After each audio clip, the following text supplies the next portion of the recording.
ଆମ ଧନମଣି ଲୋକେଶ ଯାଇଥିଲେ ବାଲେଶ୍ୱର ଟୁରରେ। ଇଚ୍ଛା ହେଲା ଟିକେ ବଂଶୀ କଣ୍ଟାରେ ମାଛ ଧରିବେ। ବାସ୍ ଆସିଗଲା ବଂଶୀ। ଦିଟା କଣ୍ଟା ଭିତରେ ଫରକ କଣ? এটা বড় মাছ এটা ଛୋଟିଆ ମାଛ। ଥିଓରି ପରେ ଏଥର ପ୍ରାକ୍ଟିକାଲ।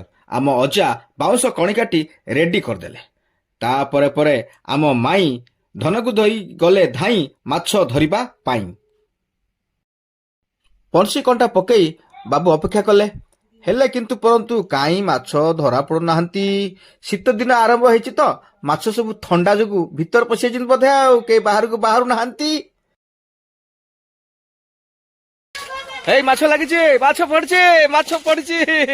ଏ ବାଉଲ, ଏ ଦେଖ ମାଛ ଧରା ପଡିଲା, ହଠାତ୍ ଧରା ପଡିଲା, ଦେଖିଲୁ।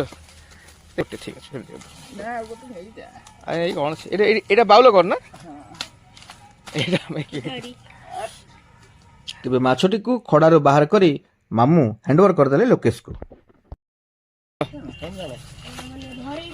ସହରର ବ୍ରଏଲର ଛୁଆ ଧରିଛି ଦେଶୀ ମାଛ।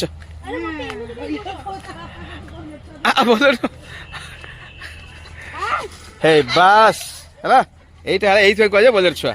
ଦେଶୀ ଛୁଆ ତ ତାକୁ ଛାଣୁଥାଉ। ଯା ଆଣ ଯା, ଆଣ ଯା, କମନ କମନ କମନ, ବି ବ୍ରେଭ୍, ବାହ ଆଡଭେଞ୍ଚର। ହଁ ପୁରା ତୁ ତା ସାଙ୍ଗେ ଗଡ଼ପଡ଼ ହେଇଯା ପୁରା।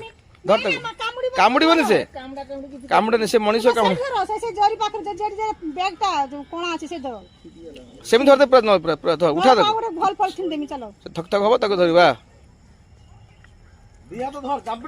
ହଁ ଇତନି ଶକ୍ତି, ବାହ ମାଛ ଧରଲା ନା। ଛାଡିବୁନି ବ୍ରଏଲର ଛୁଆ, ତୁ ଦେଶୀ ଛୁଆ ପରା ଧରିବୁ। ମାଛ ଧରଲ ବାଉଲ ଦେଖି। ଭୁବନେଶ୍ୱରରୁ ଛୁଆ ଆସି ମାଛ ଧରିଥିଲା ଖଡାରେ ଏବଂ କଟାକଟି କରି ମାଛ ପଡିଲା ତେଲ କଡାରେ। କେରକମ କତ କେରକମ।